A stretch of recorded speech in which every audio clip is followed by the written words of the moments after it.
प्रधानमंत्री जी ने जो कुछ बातें सलाह या सुझाव के तौर पर देश के नागरिकों को दी है, वो न सिर्फ सराहनीय है बल्कि प्रशंसनीय है। विपक्ष इसमें भी राजनीति देखता है और इसको सरकार की विफलता का प्रतीक बताता है। तो ये तो उनका मानसिक दिवालियापन है। अगर कोई कहे कि घर में थोड़ा खर्च कम करो तो कोई कहे कि इधर फेल हो गया, इस घर का गार्जियन फेल हो गया।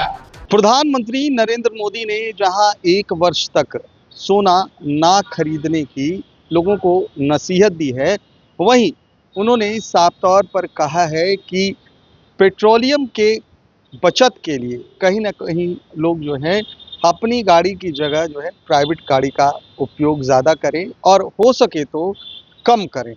इस पर विपक्ष ने कहा कि प्रधानमंत्री जब भी कुछ बोलते हैं, जब भी संकट आता है तो कुछ इस तरह की नसीहत देते हैं। लेकिन बिहार के उप मुख्यमंत्री विजय कुमार चौधरी ने आज संवाददाता सम्मेलन में कहा कि इसमें प्रधानमंत्री ने गलत क्या कहा है। जब 1962 में युद्ध हुआ था तो उस वक्त के तत्कालीन प्रधानमंत्री जवाहरलाल नेहरू ने लोगों से सोना देने की अपील की थी। पहले आपको सुनवाते हैं कि क्या कह रहे हैं उप मुख्यमंत्री विजय कुमार चौधरी। समझ लीजिए, हमारे अध्यक्ष जी बैठे हैं श्री उमेश कुशवाहा जी, इन्हीं के निर्देश पर हम सारे मंत्री लोग आज यहाँ उपस्थित हैं। और आप जानते हैं कि ये हम लोगों की पार्टी की शुरू से परंपरा रही है कि पार्टी के जितने भी मंत्री सरकार में होते हैं वो सब किसी न किसी दिन सप्ताह में यहाँ आकर पार्टी के कार्यकर्ताओं से मिलते हैं या कभी कभी आम लोग भी अपने कुछ उस विभाग से संबंधित समस्या लेके आ जाते हैं तो उनका भी सुनते हैं और उसके निदान की व्यवस्था करते हैं। और आप सब जानते हैं कि देखिए, अब आप लोग भाई चुप तो रहिए, और आप सब जानते हैं कि ये नई सरकार बनी है और अभी तुरंत इसका विस्तार भी हुआ है। तो आज से जो जन सुनवाई का जनता दल यू का यह कार्यक्रम है, फिर से नए सिरे से नए कलेवर के साथ प्रारंभ हो रहा है। और आज के इस जो जन सुनवाई का कार्यक्रम है, इसमें हम लोगों ने जो कुछ लोग आए हैं उनका हम सुने हैं और आप लोगों से बात करने के बाद भी हम लोग काफी देर तक हम सारे मंत्री यहाँ बैठते हैं और लोगों की समस्याओं को सुनते हैं और उसके निदान की व्यवस्था सरकार में कराते हैं। आज के इस कार्यक्रम में आप सभी लोगों का स्वागत है। अब बताइए आप क्या करें।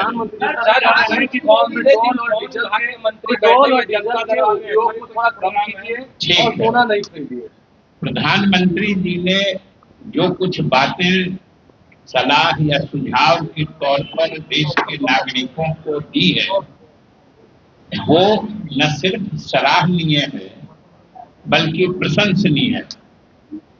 और आप सोच के देखिए कि उन्होंने जो बातें कही हैं उसमें से कौन सी ऐसी बात है जो आम लोगों के विरुद्ध जाती है, पहली चीज। और अगर विपक्ष इसमें भी राजनीति देखता है और इसको सरकार की विफलता का प्रतीक बताता है, तो ये तो उनका मानसिक दिवालियापन है। अगर कोई कहे कि घर में थोड़ा खर्च कम करो तो कोई कहे कि इधर फेल हो गया, इस घर का गार्जियन फेल हो गया। बचत की मानसिकता, उसमें भी सब जानते हैं कि किसी भी देश की अर्थव्यवस्था के मजबूती का आकलन उस देश के विदेशी मुद्रा भंडार के साइज से, उसके आकार से किया जाता है। किस देश के पास कितना विदेशी मुद्रा का भंडार है, उस देश की आर्थिक स्थिति उतनी ही मजबूत मानी जाती है। ये सामान्य जो अंतरराष्ट्रीय अर्थशास्त्र का सिद्धांत है। इस परिस्थिति में जो भी इस देश की अर्थव्यवस्था को समझता है, जो भी विदेशी मुद्रा भंडार के महत्व को समझता है वो सब इन चीजों की सराहना करता है। क्योंकि आप सोचिए कि प्रधानमंत्री ने क्या कहा कि पेट्रोल डीजल का खपत कम करिए, ये तो सामान्य सी बात है। और सब हम लोग जानते हैं कि पेट्रोलियम पदार्थ को आयात करने के लिए, इंपोर्ट करने के लिए हमारे विदेशी मुद्रा भंडार का एक बहुत बड़ा हिस्सा देश का खर्च होता है। लगभग 25% विदेशी मुद्रा जो खर्च होती है सरकार की, वो पेट्रोलियम पदार्थों के आयात पर होती है। तो उन्होंने कहा है कि इसका खर्चा कम करिए, कोई काम छोड़ने के लिए तो नहीं कहा। अब इनकी कैसी दिवालियापन वाली मानसिकता है वो हम नहीं समझते। उसी तरीके से उन्होंने कहा है कि सोना खरीदना थोड़ा कम करिए या साल भर के लिए बंद करिए। जैसे पेट्रोलियम पदार्थ पर 25% विदेशी मुद्रा खर्च होती है। आप आगे हैं तो पीछे मत देखिए, जो आगे है आगे देखिए, पीछे घूमिएगा तो उससे अच्छा पीछे चले जाएंगे। कि पेट्रोलियम पदार्थ के बाद बहुत बड़ा हिस्सा सोना के आयात पर खर्च होता है विदेशी मुद्रा। 700 से 800 टन सोना अपने देश में प्रतिवर्ष इंपोर्ट होता है, आयात होता है, और उसमें बाहर से मंगाने में विदेशी मुद्रा खर्च होता है। इसलिए सोना अगर हम थोड़े दिन कम खरीदते हैं या नहीं खरीदते हैं तो इससे क्या फर्क पड़ता है। और अगर आपके इस काम के करने से देश की अर्थव्यवस्था मजबूत होती है तो यह तो आपके राष्ट्र प्रेम, देश प्रेम की निशानी होगी। और जो ये नहीं सोचते हैं, इसका मतलब उनको देश से कोई मतलब नहीं है, देश की कोई किसी चीज से मतलब नहीं है। उसके बाद उन्होंने कहा है कि विदेश कम जाइए, क्योंकि विदेश जाने से खर्च विदेशी मुद्रा के खर्च होता है। और हम लोग भी कुछ जगह देखे हैं विदेश का, और अपने देश की भी जगहों को हम लोगों ने देखा है। अपने देश में भी कई ऐसे जगह हैं जो किसी भी विदेश के पर्यटन स्थल से कम जोर नहीं है। चाहे आपको हिल स्टेशन जाना हो, चाहे सी बीच पे जाना हो, कहीं माउंटेन रेंज देखना हो, आइस कैप्ड माउंटेन देखना हो, जो चीज देखना हो अपने देश में उपलब्ध है। और अगर आप कुछ दिनों के लिए, और उसमें भी जान लीजिए, सबसे बड़ी बात है कि ये जो इस तरह का संकट आया है, ये कोई उसके लिए भारत अपना देश जिम्मेदार नहीं है, ये दुनिया का संकट है। खाड़ी में जो युद्ध चल रहा है पूरे दुनिया में ये संकट, सभी देश अपने अपने ढंग से इसका उपाय कर रहे हैं, आप देख रहे हैं। तो इसलिए अगर प्रधानमंत्री ने कहा है तो यह स्वागत योग्य है और ये समझदारी का प्रतीक है। जिसको भी देश से मतलब होगा, देश प्रेम होगा, वह व्यक्ति निश्चित रूप से इसकी सराहना करेगा। और जो इस चीज को भी राजनीतिक चश्मे से देखेगा, यानी वो सरकार के किसी काम के अंध विरोध के मानसिकता से ग्रस्त रहेगा, उसको इन चीजों में भी खराबी नजर आएगी। अब बोलिए कि अगर हम पेट्रोल डीजल कम खर्च करते हैं तो ये सरकार की विफलता हो गई। अगर आप घर में थोड़ा कम खर्च करके पैसा बचाते हैं, आप ही के परिवार में सेविंग होता है, तो ये आपकी विफलता हो गई। ये कहाँ का पैमाना है भाई? ये आपकी सब जगह इसे आपको, ये बिहार देश से बाहर है। उन्होंने पूरे देश के नागरिकों से अपील की है। हम ही लोग जितना गाड़ी से चलते थे आधा गाड़ी छोड़ दिए, बिल्कुल छोड़ दिए। और ये आदमी को अपने आदत का हिस्सा बना लेना चाहिए। अगर आपके किसी कार्यशैली से देश को फायदा होता है तो समझिए, अगर हम उसको नहीं मानते हैं तो हमारी आपकी किस श्रेणी के आदमी माने जाएंगे, ये खुद फैसला कर लीजिए। और अगर सोना आप 6 महीना साल भर नहीं खरीदते हैं तो ये विफलता क्या है? विफलता की तो कोई बात नहीं है। अगर विदेश, क्या देखने विदेश जाते हैं लोग बताइए जो अपने देश में नहीं है? ठीक है, जाना कोई बुरा नहीं है, जाना चाहिए ना, प्रधानमंत्री ने मना किया है, लेकिन उन्होंने कहा है कि फिलहाल जो पूरे दुनिया में संकट आया हुआ है खाड़ी युद्ध के कारण, और खाड़ी युद्ध तो एक तरह से पूरे दुनिया पे थोपा गया है, और भारत सरकार की उसमें सराहनीय नीति रही है, और भारत सरकार के नीतियों की प्रशंसा पूरे विश्व में हो रही है। भारत सरकार का शुरू से मानना है कि यह अनावश्यक युद्ध है, इस युद्ध को तत्काल बंद होना चाहिए, और अगर ये नहीं बंद हो रहा है, चाहे दोनों पक्ष में जिनकी भी कमजोरी रही हो, जिनके भी कारण ये युद्ध रुक नहीं रहा है, तो उसका खामियाजा तो पूरा दुनिया भुगत रहा है, भारत पर भी असर पड़ रहा है। और अगर हमारे आपके थोड़े से अपने आदत में सुधार करने से देश का इतना बड़ा भला हो रहा है, तो यह समझदारी का परिचायक है कि विफलता का परिचायक है?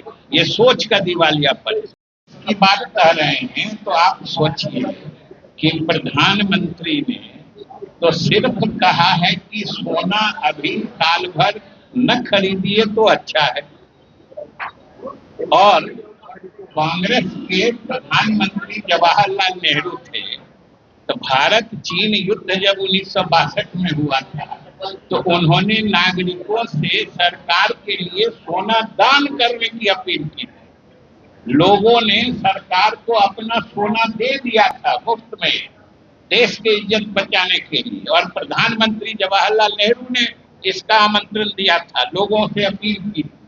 उसी तरीके से 1965 में जब पाकिस्तान की लड़ाई हुई थी, तो लाल बहादुर शास्त्री जी ने अपील की, उसमें भी बहुत सारे देश के लोगों ने सोना दान दिया था, देश हित में अपना सोना देश को दे दिया। और वैसे लोग, अगर कांग्रेस के लोग अगर इस नीति को विफलता की बात कर रहे हैं, तो इसका मतलब सिर्फ वो अपने पूर्वजों को अपमानित कर रहे हैं, पूर्वजों को समझिए कि उनकी इज्जत छवि धूल धूसरित कर रहे हैं। स्कूलों में जिस तरह से ऑनलाइन क्लासेस की बात हो रही है, स्कूलों में ऑनलाइन क्लासेस हो, बच्चे स्कूल ना जाएं, आपको तो दिक्कत होगी, क्या आशंका है? ये सब देखिए, सबसे पहली चीज ये सोचिए कि ये सब चीजें कोई बाध्यकारी आप पर कोई फोर्स नहीं कर रहा है, ये सब डिजायरेबिलिटी है, वांछनीयता है, मतलब ये करिए तो अच्छा है, ऑनलाइन क्लासेस हो तो अच्छा है, वर्क फ्रॉम होम हो तो अच्छा है। ऐसा उन्होंने नहीं कहा कि वर्क फ्रॉम होम करना होगा, ऑनलाइन क्लासेस करना होगा, ऐसा उन्होंने नहीं कहा। और जहां तक उन्होंने तो हाइब्रिड मॉडल की भी बात कही है, दोनों तरीके से करके काम अच्छे से चले, सो देखिए। और कुछ तो आप उसका दस्तावेज दे दीजिए, मुकम्मल जांच हो जाएगी। और अगर दस्तावेज आपको नहीं है तो इस तरह के बेबुनियाद, अब मोबाइल में दस्तावेज नहीं होता है, दस्तावेज कागज का होता है। एक आदमी बोलिएगा, एक आदमी बोलिए, आप दोनों तय कर लीजिए कौन बोलिएगा। निगरानी विभाग का चार्जशीटेड है, तो उसकी अगली कार्रवाई भी समय पे हो ही जाएगी। और निगरानी विभाग जो चार्जशीट किया है आपके मुताबिक, हमें नहीं पता है जो किस केस की बात आप कर रहे हैं चार्जशीट है, वो आपके कहने और पूछने के कारण तो नहीं हुआ, आपके कहने और पूछने के कारण चार्जशीट नहीं हुआ है ना। इसलिए धैर्य से रहिए, सरकार के सभी अंग अपना अपना काम करते हैं, और हर काम होने का समय होता है, और काम उसी समय को।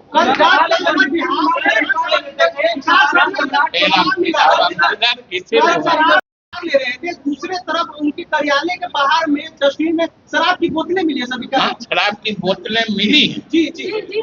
तो बोतलें मिली हैं तो इससे क्या आप मतलब समझ? तो सर 10 साल से नीतीश कुमार इस शराबबंदी को लागू, शराबबंदी कानून आपने पढ़ा है? जी सर। कानून का क्या नाम है? बस मद्य निषेध। हमने इसीलिए आप ही जैसे लोगों के लिए विधानसभा में कहा था कि इस कानून का नाम है बिहार मद्य निषेध एवं उत्पाद शुल्क अधिनियम। सब आदमी एक बार में समझ लीजिए, आप लोग बार बार लिखते चलाते हैं। इस कानून का नाम है बिहार मद्य निषेध एवं उत्पाद शुल्क अधिनियम। और इस कानून में कहा गया है एक ही बात कि शराब पीना, शराब बेचना, शराब में व्यापार करना, शराब का भंडारण करना या शराब से जुड़ी कोई उत्पादकता हो या कोई भी तरह का काम करना, ये दंडनीय अपराध होगा। कानून यही कहता है कि जो शराब बेचते, पीते, भंडारण करते, सेवन करते पकड़ाएंगे उनको कानून से सजा मिलेगी। और बिहार इसमें रिकॉर्ड नंबर पे जा रहा है। आप न्यायालय का दस्तावेज उसके दफ्तर से जाके देख लीजिए कितने पीने वालों को सजा मिली है। और अगर इतने पीने वालों को सजा मिली है तो ये कानून की सफलता है कि विफलता है? सर सरकारी तो आपने इस साफ तौर पर विजय कुमार चौधरी को सुना, वो कहते हुए नजर आ रहे हैं कि अगर किसी परिवार में कुछ चीज़ों की हिदायत दी जाती है, उसको रोका जाता है, बचत करने की कोशिश की जाती है, तो उसमें बुराई क्या है। लेकिन उन्होंने साफ तौर पर कहा है कि अगर वैसे लोग जो अपने उस वक्त के प्रधानमंत्री की बातों को अगर नज़रअंदाज कर रहे हैं तो कहीं ना कहीं उनका अपमान कर रहे हैं, कहीं ना कहीं प्रधानमंत्री की आलोचना करके वो अपने जो पूर्व के प्रधानमंत्री हैं उनके दल के, उनका अपमान कर रहे हैं।